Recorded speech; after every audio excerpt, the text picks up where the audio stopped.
Hey Classicals, it's me. This is a little background information to go along with the worksheet to give you some ideas about the context of the Scarlet Pimpernel. Now please keep in mind this is a big generalization. It is not meant to be an in-depth history lesson for you. It is simply meant to give you some background knowledge that makes the story make a little bit more sense for you. So this up here, by the way, is a Scarlet Pimpernel, just so you have an idea of what the little flower looks like. All right, now to begin with. Scarlet Pimpernel primarily occurs in France, specifically in this area around here, okay? There is going to be some action that occurs in England, especially in this area in southern England, where the channel crosses between England and France, okay? It occurs primarily in the year 1792, specifically at the beginning, or in September of 1792, during a period of time called the French Revolution. Now, the birth of the French Republic, which is really the background for this. In 1789, France was incredibly in debt, mainly because of wars that it was fighting against England, specifically in the French and Indian War and the American Revolution. France came out of both of them even more bankrupt and destitute. This one because they lost, this one because America never paid them back. Now, in order to pay for bills, you need somebody to pay taxes. In France, there were laws governing who paid tax. According to French law, the first two, what they called estates, the Catholic Church, the first estate, those who prayed, and the aristocracy, those who fought and ruled, enjoyed the privilege of paying no taxes whatsoever. This meant that the entire tax burden fell on the third estate, or the common people. The King of France, by this time, was a man named Louis XVI, beloved by his people, but pretty much an absolute incompetent when it came to being king, and partly because he really didn't want to be a king. He wanted to be a scientist and a tinkerer.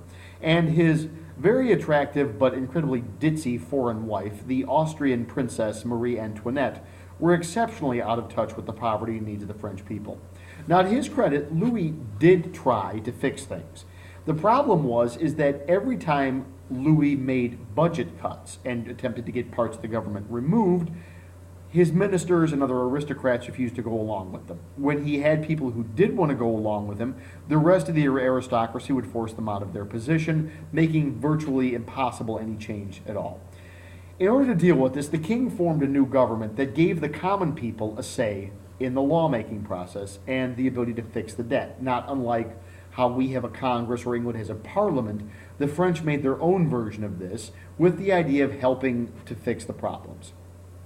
Now, 1789, Louis gives the people and the unhappy middle class and peasants a voice in government to attempt to keep them happy. The newly empowered common people forced the king to adopt a constitution with the idea of making a constitutional monarchy that had severe limits on the power and the abilities of the king and of the other parts of society. The king was forced to give in to popular demands, but resisted any real change, largely because it flew in the face of tradition. All the while, there was a strong feeling of resentment growing against the nobility for their privileges and their money, and against the church for its tax-exempt status, as well as the fact that many churchmen were nobles themselves.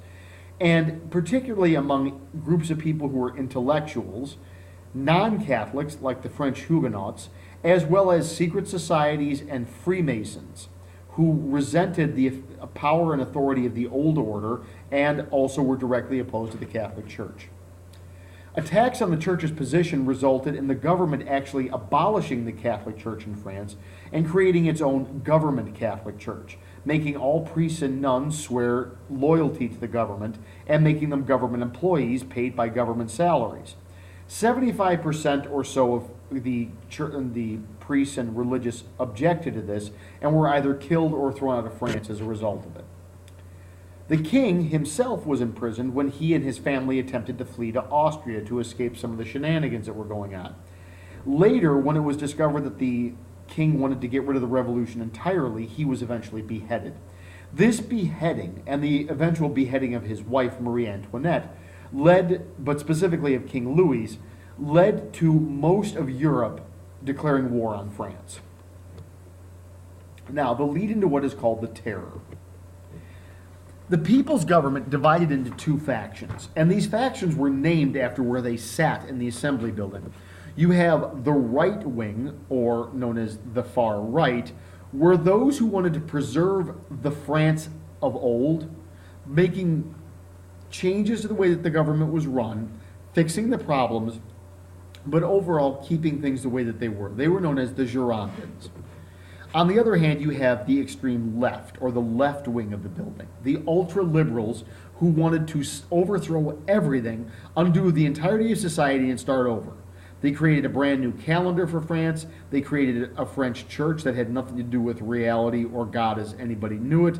And they abolished all forms of everything that had been, wanted everything abolished that was there. They were known as the Jacobins, and eventually they came out on top. In September of 1793, the Jacobins abolished the government, the monarchy completely, and formed a republican government under the control of something called the Committee of Public Safety. Its job was to ensure the rights and liberties of people being protected. They were afraid not only of the rising opposition of foreign countries for invasion, but as well as traitors within France itself because of some of the more extreme and wacky actions that have been taken. So, in order to maintain freedom and liberty, they began placing severe restrictions on freedom and liberty in order to keep everybody safe. The man who was responsible for most of this, at least is attributed for being responsible, although not even technically the leader of everything, but the guy who was in charge of it more or less, was a man named Maximilien Robespierre. I have his lovely image here. Robespierre and his supporters decided to make a unique strategy here. Instead of simply getting everybody angry with the church and the nobility, you utilize the vast majority of France, say 80% or 90% of its population of 26 or so million people, the poor and peasants. You turn the poor peasants against everybody else. And you make it very much a peasants versus everybody else mentality. So this meant that not only were the aristocracy and the church targets now, the French middle class, of which Robespierre was one of them, were now going to be targets as well. Robespierre's idea was that in order to achieve personal security, the only way to achieve freedom and liberty and to protect it was by the use of terror. You had to make people afraid for their lives and make everything a constant state of fear. This led to what was called the Terror, or the Reign of Terror. From September 5th, 1793 to July 28th of 1794, roughly 10 months, 43,000 people were executed, mainly by the guillotine. Now, for those of you who want to do some quick math, that's 4,300 people a month. That's roughly 1,075 people a week, or somewhere in the neighborhood of 150 a day being guillotined, having their heads cut off. Accusations were made and convictions were made by the Committee of Public Safety. There were no trials. You were accused, brought in, and one day later you were found guilty and then executed. People were encouraged to denounce, that's turn in their friends and neighbors, as being traitors to the Republic. And who was a traitor? Well, anybody who was an enemy of the Republic and the Revolution. This included Catholic priests and nuns who did not accept the approved government church, aristocrats, middle-class people who did not follow the redistribution laws and rationing. In order to protect everybody's liberties, people were rationed on how much food they were allowed to have, how much money they were allowed to have, how much land they were allowed to have, how many personal possessions they were allowed to have. If you didn't follow this, you were an enemy of the Republic and executed. Anybody who criticized the government, either in spoken word or in writing, were all killed via the guillotine. Now, the ironies of this. To protect your liberty, rights, and freedom, you had to give up your liberty, rights, and freedom. Because the only way to do this was through the terror of what would happen to you if you, I don't know, said something that the government didn't like, printed something the government didn't like, or worshipped a form of God the government didn't approve of. So all of the rights that they were trying to protect, including, as was stated in the French Constitution, freedom of religion, freedom of the press, and freedom of speech, were all restricted in the name of preserving the Republic. Another irony. Of the nearly 43,000 people killed, only 14% were actually the group of people that originally were blamed for all the problems in France. Nobles and religious people. 86% were the common people whom the terror was meant to protect and empower.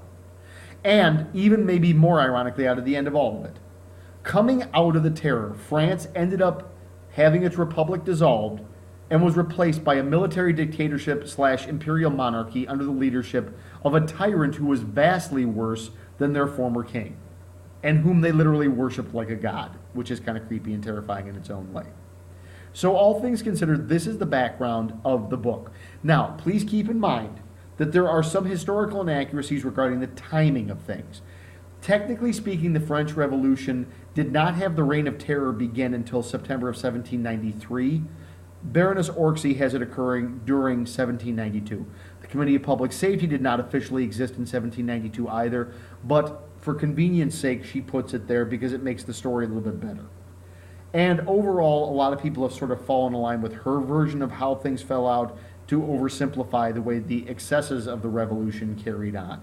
The French Revolution is one of the few examples of a completely ultra left-wing mob government and what happens when those who don't have and don't know are put in charge of everything else and are manipulated by those who still have and know and just use them for what they can. So, thank you very much for listening and for paying attention. Peace and love. And as a behalf of me, I wish you farewell. Jugzilla wishes you farewell. The head of Andy Lou wishes you farewell. Peace and love, children. Peace and love.